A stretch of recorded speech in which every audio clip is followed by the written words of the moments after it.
demons, whose will is absolute, is kept by the sun. Just like you.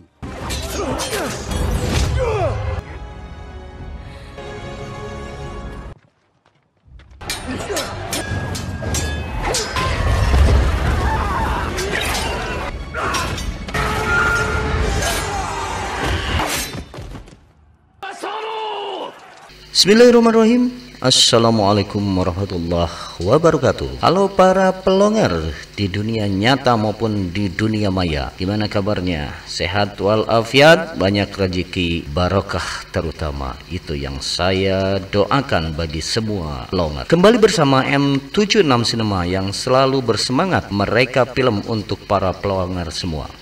Video kali ini saya akan merekap sebuah film yang berjudul 47 Ronin atau 47 motor yang ngeliwat atau 47 samurai tak bertuan. Film ini dirilis tahun 2013, disutradarai oleh Carl Reins, dibintangi oleh Keanu Reeves sebagai Kai, Hiroyuki Sanada sebagai Oishi, Ko Shibasaki sebagai Mika, dan Rinko Kikuchi sebagai Witch atau penyihir. Film ini terinspirasi dari kisah 47 samurai yang mendahulukan tugas dan keadilan daripada rasa takut akan kematian sebagai contoh terbesar kehormatan dan kesetiaan di dalam budaya Jepang. Sebelum lanjut, jangan lupa subscribe ya, like dan komen yang banyak agar saya tahu kekurangan dan kelebihan dari rekap film ini. Bagaimana? Masih suka makan bebek bakar Mang Ayi? Memang lada sih. Kali ini saya ditemani oleh cai teh manis anu masih kene panas. Mantap. Selanjutnya siapkan es kalapa muda, lempengkeun cangkeng jeung sok nyengcle.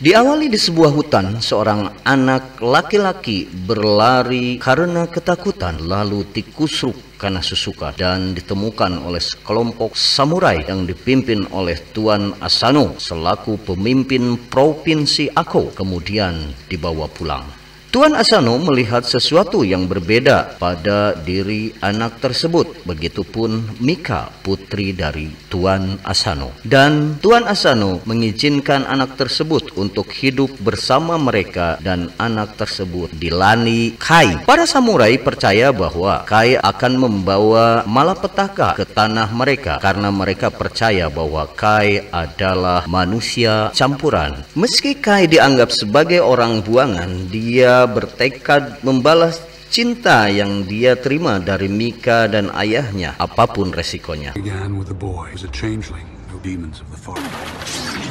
He's a demon. Child. Lord Asano, Lord It's a deer.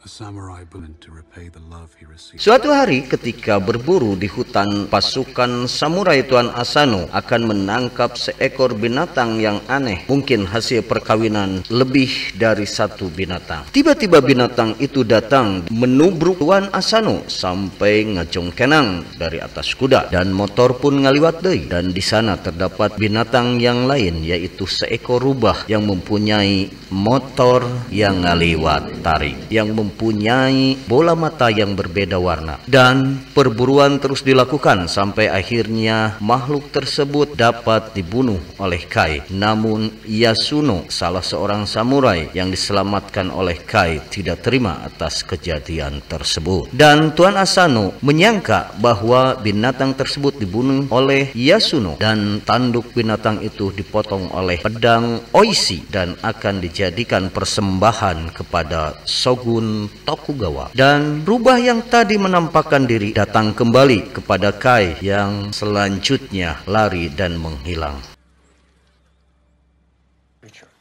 It's up there on the tunnel.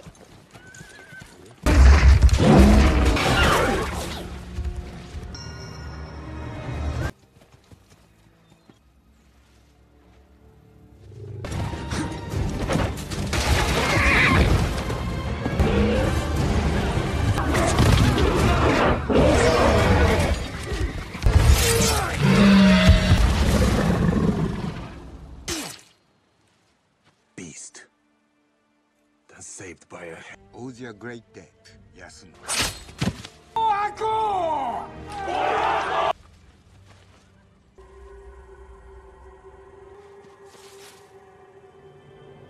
Diceritakan di Provinsi Nagato, Tuan Kira adalah pemimpin provinsi tersebut dan ternyata rubah tersebut adalah penyihir yang bersekutu dengan Tuan Kira. Tuan Asano dan pasukannya kembali dari perburuan dan Mika gembira melihat ayahnya datang kembali dengan selamat dan dia mencemaskan Kai yang tidak terlihat dalam pasukan tersebut. Suatu hari Provinsi Ako ditunjuk menjadi tuan rumah turnamen Shogun dan Mika telah mengatur segala sesuatunya dengan baik. Sementara itu Kai yang tinggal sendiri di gubuknya didatangi oleh Mika dan Kai begitu menghormati putri dari tuannya tersebut. Dan Mika mengobati luka Kai dan Kai menyatakan bahwa gubuk itu bukan tempat Mika. Namun Mika menyatakan bahwa apakah Kai mencintainya. Kemudian datanglah rombongan Shogun Tokugawa ke Provinsi Ako dan disambut oleh Tuan Asano dan semua penduduk di sana. Namun Kai melihat mata yang sama dengan rubah yang ada di hutan, akan tetapi sudah berubah bentuk menjadi seorang wanita cantik dan diberitahukan kepada Tuan Oishi. Namun Oishi tidak mempercayai, malah menyebut Kai sebagai iblis. Teapaleun Tuan Oishi pada Kai itu adalah seorang dukun ya di Los Angeles. Kemudian datanglah Tuan Kira dari Provinsi Nagato untuk mengikuti turnamen Shogun Tokugawa. Dan Kira menyangka bahwa Mika adalah selir dari Tuan Asano dan kebiasaan penguasa waktu itu jika melihat wanita cantik pasti ngiler. Sarua inage. Hari turnamen pun tiba. Yasuno, samurai dari Provinsi Ako, sedang bersemedi dan didatangi oleh penyihir yang berbentuk rubah. Dari pihak Nagato, seorang samurai yang jangkung badag keluar dari kandangnya. Kalau di film Troy itu Bogarius sarua badagno. Dan ketika dijemput, Yasuno sudah terkena sihir si rubah jahat dan tidak bisa bertarung. Sudah tidak ada waktu lagi, maka Kai menggantikan Yasuno sebagai petarung namun kalah dalam pertarungan itu dan topeng perangnya terlepas sehingga Shogun Tokugawa menyatakan bahwa Kai bukanlah seorang samurai dan diperintahkan Kai untuk dibunuh. Namun Mika mencegahnya. Sebagai seorang kesatria, Tuan Asano menyatakan bahwa itu adalah kesalahannya. Hebat Tuan Asano, tanggung jawab jadi pemimpin. Walaupun anak buahnya yang salah. Kuduna kitu pemimpin ayeuna teh nya kalah pidato.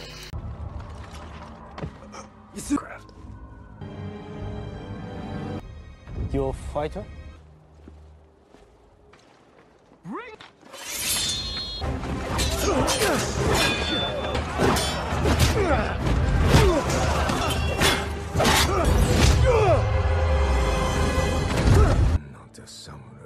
Kill it.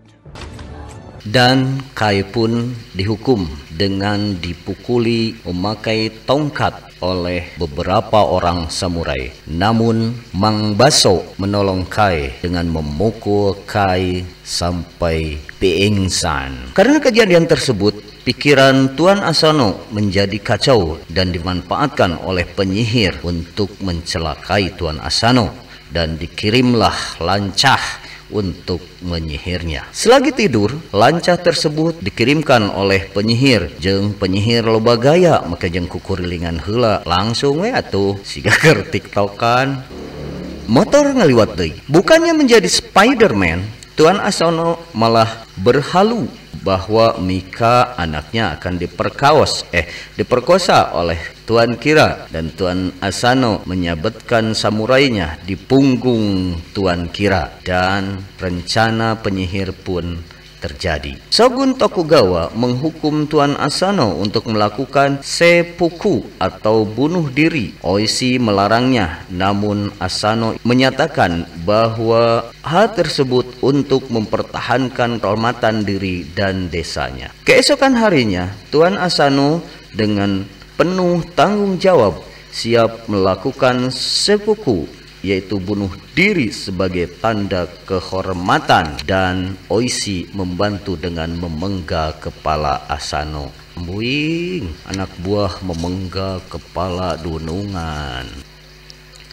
Oishi merasa itu adalah penghinaan dari Kira, dan Oishi beserta para samurainya menginginkan balas dendam terhadap Kira sebagai perencana dari sihir tersebut. Dan para samurai Oishi menyerah kepada Shogun Tokugawa. Shogun Tokugawa menikahkan Mika dengan Kira agar tidak ada perseteruan antara dua provinsi, dan memberikan waktu berkabung selama 1 tahun kepada provinsi Ako untuk menghormati kematian Tuan Asano. Dan Shogun Tokugawa memutuskan Oishi dan para samurainya menjadi ronin atau samurai tanpa tuan, dan menyerahkan Ako kepada Tuan Kira. Kira mengusir Oishi dan para samurainya dari Ako, dan jika mereka masih ada di provinsi Ako, maka akan diburu dan dieksekusi. Pasukan Kira menangkap Kai dan dijual sebagai budak ke Pulau Dutch. Selanjutnya, Kira memerintahkan anak buahnya untuk membuang Oishi ke dalam tahanan bawah tanah. Gancangnya cerita, setahun kemudian Oishi dibebaskan dari tahanan bawah tanah dengan keadaan rawun tak berdaya dan dikembalikan ke desanya. Oishi meminta kepada istrinya Riku untuk mengaku telah bercerai dengan Oishi untuk melindungi dirinya dari pasukan Kira. Dan Oishi pun pergi ke Pulau Dutch untuk mencari Kai, manusia campuran tersebut. Dan terlihat Kai sedang bertarung dengan manusia campuran antara Begu dan Genderuwo. Dan Kai membunuh manusia campuran itu dengan memenggal kepalanya. Oishi pun melawan Kai dan memberitahukan bahwa Mika akan menikah dengan Kira, dan mereka pun kabur dari tempat tersebut.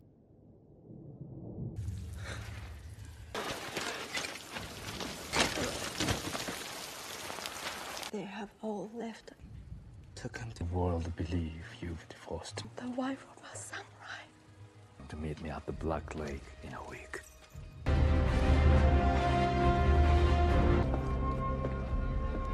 Sí.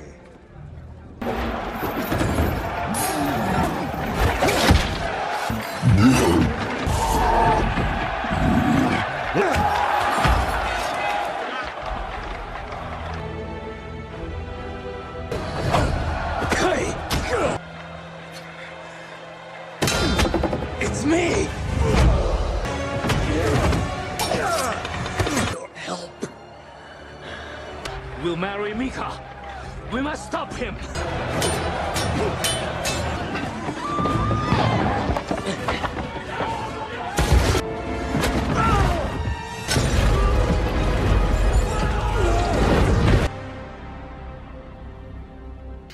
Setelah keluar dari pulau tersebut, Oishi meminta kepada Kai untuk menolongnya melawan pasukan Kira yang dilindungi oleh sihir. Akhirnya Kai pun ikut dengan Oishi.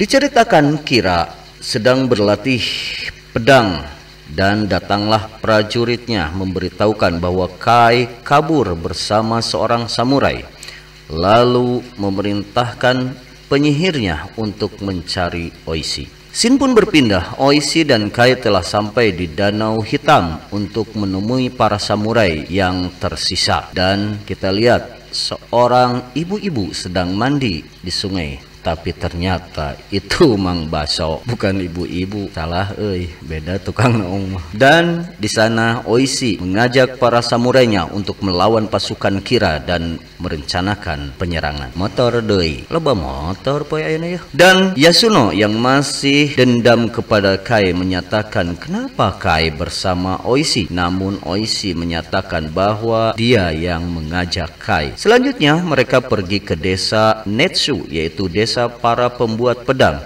Namun desa itu telah ditumpur ludeskeun oleh pasukan Kira. Diceritakan di istana Kira, penyihir mengintimidasi Mika dengan rambutnya yang seperti monster dalam film Spider-Man. Karena di desa Netsu sudah tidak ada lagi pembuat pedang, maka Oishi mengajak ke desa yang lain untuk mendapatkan pedang yang lebih banyak. Namun Kai melarangnya dan mengajak Oishi ke hutan Tengu, di mana hutan tersebut dihuni oleh manusia-manusia aneh, dan menceritakan kisahnya, dan mereka pun pergi ke hutan Tengu. Di rumah bordir, prajurit Oishi mencari informasi tentang Kira, namun motor ngaliwat deui. Lila deh. Namun bertemu dengan penyihir, dan biasa pasti disihir deui. Parah ya tukang sihir ya. Di hutan Tengu, Kai dan pasukan Oishi dikejutkan dengan banyaknya penampakan uka-uka. Kai dan Oishi masuk ke dalam gua yang berbentuk kepala patung Buddha, dan Kai memberitahukan Oishi bahwa dia akan diuji dan jangan menghunus pedang jika terjadi sesuatu. Dan setelah itu di dalam nampaklah para biksu yang aneh sedang bersujud di depan patung Buddha. Di dalam gua, Kai bertemu dengan biksu yang aneh, rupana ge tepuguh, irung liangna di luhur, dan menyatakan bahwa dunia luar tidak sama dengan dunia mereka, dan juga menceritakan asal usul Kai yang dilahirkan dari hasil cinta satu malam.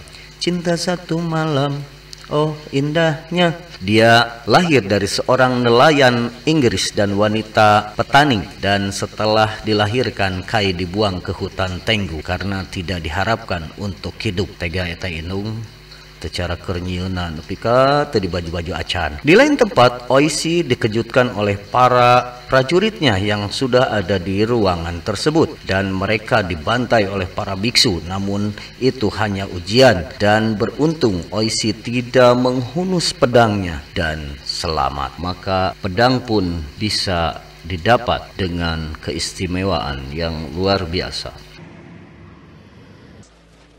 Ghosts.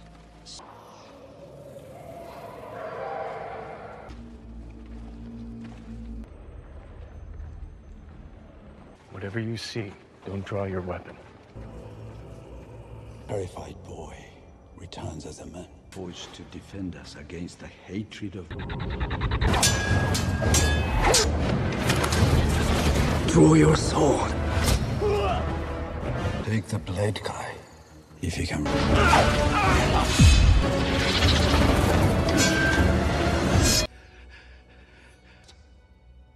Your men are safe.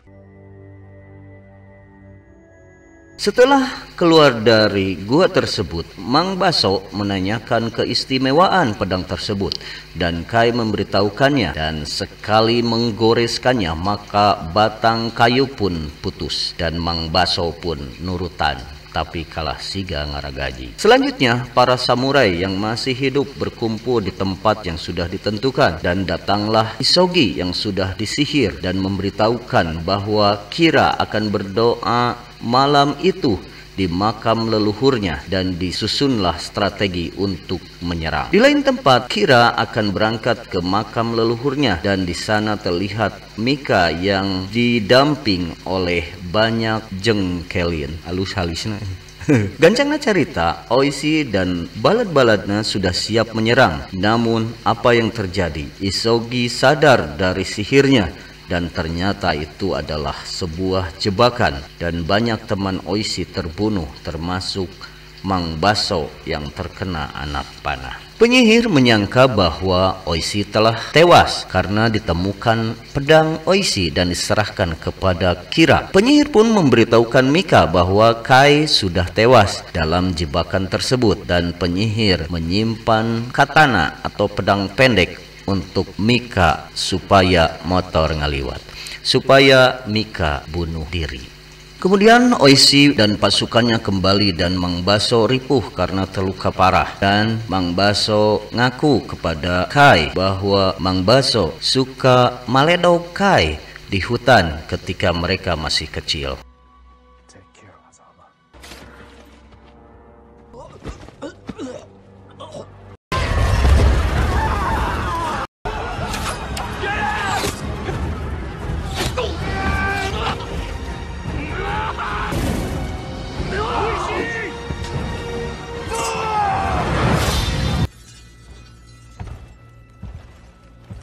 Belonged to Oishi, my lord. Half-breed is dead, trying to save you. Hair on your head. Good night. Saat pagi hari, Kai melihat rombongan kesenian lewat menuju istana Kira, dan itu dimanfaatkan Oishi sebagai jalan masuk ke istana Kira. Yasuno mengakui kesalahannya kepada Kai dan memberikan pedang Mang Baso kepada Kai dan menganggap Kai sudah menjadi seorang samurai. Selanjutnya, Oishi dan para Ronin yang lain bersepakat untuk balas dendam dan membuat cap jempol darah sebagai kesepakatan. Maka terkumpullah 47 Ronin termasuk Kai. Sementara itu, Kira dan tukang sihirnya sedang meramal bahwa Kira akan mengadakan perjalanan jauh dan setiap orang akan tunduk padanya. Padahal paeh jadi weh batur tunduk ngeluh puas. Rombongan rombongan kesenian pun tiba di istana dan diperiksa oleh para penjaga pintu gerbang, dan mereka pun dibiarkan masuk karena telah lulus tes swab dan antigen, dan hiburan pun dimulai. Karena pandemi, para pemain diharuskan menggunakan masker untuk mematuhi protokol kesehatan. Mengikuti protokol. Ketika hiburan berlangsung, para Ronin yang lain menyelinap dan membantai penjaga istana, dan pertempuran pun terjadi. Para Ronin dihadang oleh Bugarius, petarung Kira yang jangkung badag itu, dan sok sanajan jangkung badag anger ancur ari ku bom di bom anger ancur jangkung badag.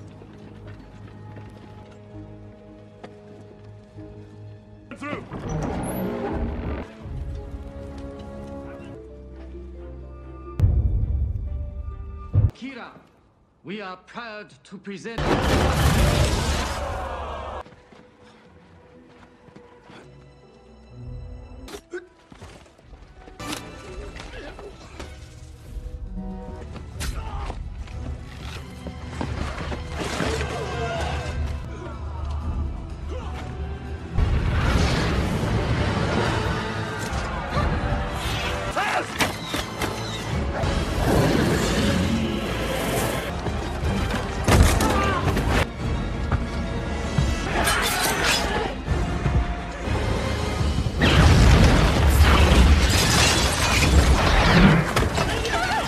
Sementara itu, Kai dan Oishi mencari Kira dan Mika, dan Kai bertemu dengan Mika, namun tukang sihir datang numpak motor. Motor, dan tukang sihir datang bari kasurupan. Tukang sihir berubah menjadi makhluk naga yang besar. Sementara itu, Oishi mengejar Kira dan terjadi pertarungan sengit, dan Oishi berhasil membunuh Kira dan memenggal kepalanya. Maut cek deke. Di lain tempat, Kai terus melawan tukang sihir tersebut dan hampir kalah. Akan tetapi Kai mempergunakan ilmu kidang kancananya sehingga bisa membunuh penyihir tersebut. Selanjutnya, Oishi naik ke atas benteng dan menunjukkan kepala Kira, dan pasukan Kira menyerah, dan Putri Mika pun selamat bersama Kai.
Di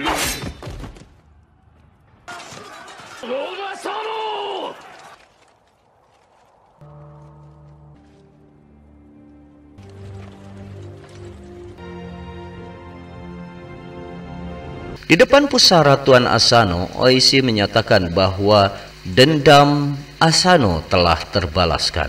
Di kesempatan lain, Shogun Tokugawa menyatakan bahwa Oishi dan semua roninnya bersalah, dan Oishi meminta agar dia dan balad-baladnya diberikan hukuman yang layak dan terhormat sebagai samurai. Dan Shogun Tokugawa pun mengabulkan permintaan Oishi mati sebagai samurai dan dikubur di samping tuannya dengan terhormat. Namun Mika sangat sedih dengan hukuman tersebut karena pasti Kai akan mati juga dengan cara seppuku atau bunuh diri secara terhormat sebagai seorang samurai. Dan Kai menyatakan bahwa dia akan mencari Mika melewati 1000 dunia dan 10.000 kehidupan sampai dia menemukan Mika kembali. Hai, bucin lah yang luar biasa. Itulah kata-kata dari cinta sejati ya. Cinta sejati masih gak gitu. Keesokan harinya 47 ronin sudah siap untuk melakukan seppuku, dan Shogun Tokugawa memberikan keringanan kepada Oishi dengan membiarkan Chikara, anak dari Oishi, tetap hidup dan harus mengabdi kepada provinsi Ako sebagai samurai. Dan